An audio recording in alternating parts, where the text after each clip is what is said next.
So the next song is England, which was our mid-album waltz song. Yeah, that we like to the have. one that we have to have. Yeah. Good 3/4 tempo. And no guitars on this song, are there? No. Which is quite fairly unusual, I think, isn't it, for us? And musically, It's just pure Pet Shop Boys. musically, this one, I know where some of it come from. Is that if you listen to this, the bit that goes da da da da in the background of this song. No, it's the theme music to Tetris. No, I remember that. I do remember that. I always remember you. Because I was You were really good, mad yeah. on the Game No, Boy I at do the time, remember and I that. was playing Tetris, and then when Yeah. we recorded that song, that tune just happened to come into my head, and it fitted perfectly. Did you know that I know where I wrote a lot of the lyrics? This is like quite sort of considering what it's about. I wrote in a dressing room of a venue in Hamburg on the Reeperbahn. Oh yeah. Is that Hamburg? Yes. Yeah, And there was, what was the name of that I venue? can't remember, but it was right in the middle of the Große Freiheit? No, it wasn't. Was it that one? No, I don't know. But it was, I just remember sitting at a window in a dressing room and watching all the prostitutes basically in an alleyway doing their stuff, and that was where I was. Doing their stuff. And that was where and I wrote quite a lot of the lyrics. So I remember that. So it was like kind of One of those European it was like, tours. you know, on the spot reporting. So you could probably work it out. You could probably work out exactly the day that you wrote those lyrics if you had to look Yeah, at I the tour don't. dates. It's not necessarily the whole thing, but definitely Yeah. this is one of the ones I'd say I was most happy with as a collection of lyrics. That's good. So Yeah. I think it sort of works as if you take away the music, if you know what I mean. So, but it's also so dated, doesn't it? These things are so dated, like about the 089833. It's like a reference to sex lines, isn't it? Have a good time. So Do Re Mi So Far So Good was one when we did that one on Top of the Pops, and I completely lost my voice, like totally lost my voice. Yeah, And I we'd remember gone that. there, and you weren't allowed to play on Top of the Pops unless Sung live, the singer sang live, Yeah. which is like. And there I was couldn't no sing, and I tried, didn't I? Yeah, And it just was squeak. it was- So they showed the video, and they think theory was it affected the It chart did. position, Yeah. which is weird because the video was probably better Yeah. than we would have been. Yeah. We had a But set built, didn't we? We had a car. We With had a drummer and a we had bass a wooden player band from the sleeve. Yeah, we had a wooden cartoon band built Yeah. that like moved It was their mechanical, arms yeah. and stuff. The guy, the special effects people on Top of the Pops did a really good job on it. It must have been really Top disappointing. of the Pops were for them. amazing, weren't they? With them? They When were. we used to go on there and say like, "Oh, just like when we did the rubbish singles, get us a mini and just like loads of rubbish."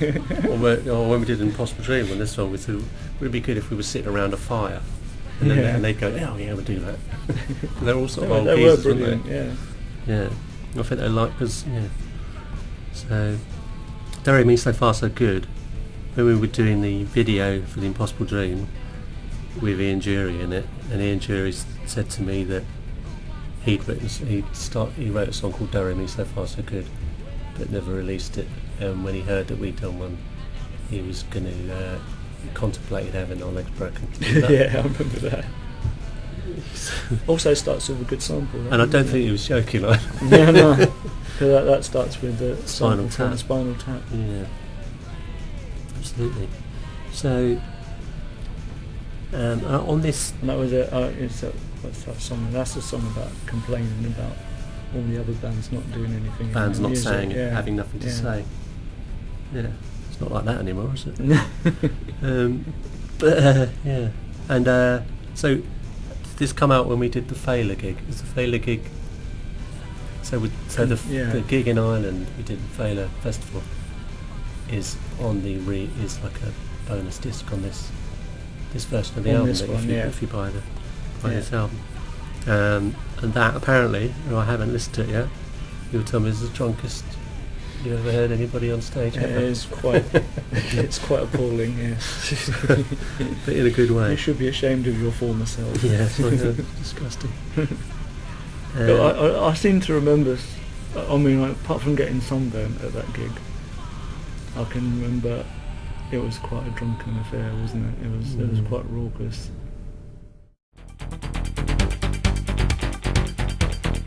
Next is After the Watershed, I believe. Yes, which And that wasn't on the was original not album. on the original album, because we had different memories of it. We both have. Yeah, And your memory is that we had to take it off because that's we what were I sued by think. the Rolling Stones. That's what I think happened. I think I think I think that's it true. was decided it was prudent that we wouldn't put it on. I think because it was going to hold it. It was still in the middle of the settlement thing with the Rolling Stones for us stealing. I think what happens. I think that we could have had it on there, but we were going to have to pay them to have it on there. Yeah. And I think we thought that at the time we were just way too. Well, I don't know. Way too sure of ourselves to even think of such an idea of paying them, even though So it's back on there for this version. So I don't know what that's going to sound like. It would be like the opposite. I'm not actually sure if it's the right version though. So Pop Pickers, because I had to find all the original tapes so we could remaster this album, and there was quite a lot of versions of After the Watershed. I think it's the right version, but if it's not, it's quite a rarity.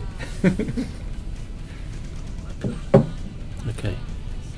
So and then that came. So After the Watershed came out again. So that's not some of these songs are sort of remembered for the wrong things, aren't they? So that was us doing a pop song about child abuse, which was sort of, some people said was a horrible thing to do, crass thing to do, and other people thought it was like a very brave thing to do.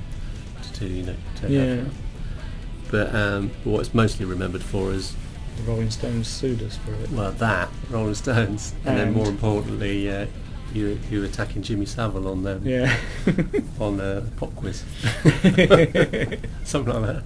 I think was there. Yes. Which is a shame. So people tend to. So people remember After Watershed as being a song associated with the Rolling Stones and drunken behaviour on the Smash Hits Poll Winners Award, rather than anything else. Which is a really good song. Yeah, I think it deserves to be on the album.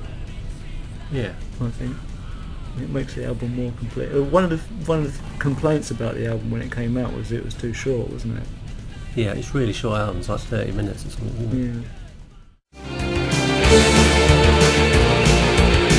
So the next song, Look Mum in the Hands, which was just a song about the ongoing situation in Northern Ireland, isn't it? Yeah, and musically that one was a really old song of mine. It was originally called Sleeper to Mars, which was the name of a John Wyndham book. Oh, right. Okay. Or a short story by John Wyndham, I think. That's the thing, is we always used everything, didn't we? Yeah. That's why we never did demos, apart from right at the very beginning. So we've got no kind of spare. So when people ask for extra stuff that never got released, there isn't that much. There isn't any, no. So there were no demos, and then even with like old Jamie Wednesday songs, anything that didn't release, we rewrote. We sort of didn't really. There was no. So if there were how many songs on this? Say there are 10 songs on this. Apart from like B-sides and singles, that's the 10 songs that we had.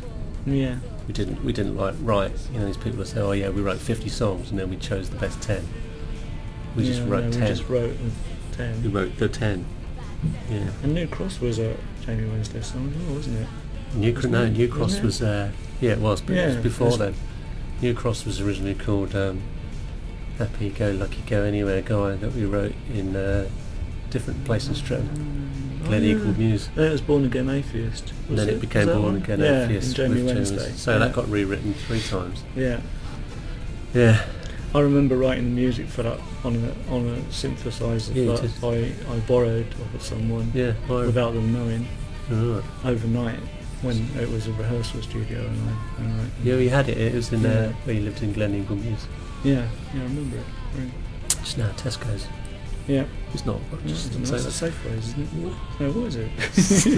Safeways. Does it even exist?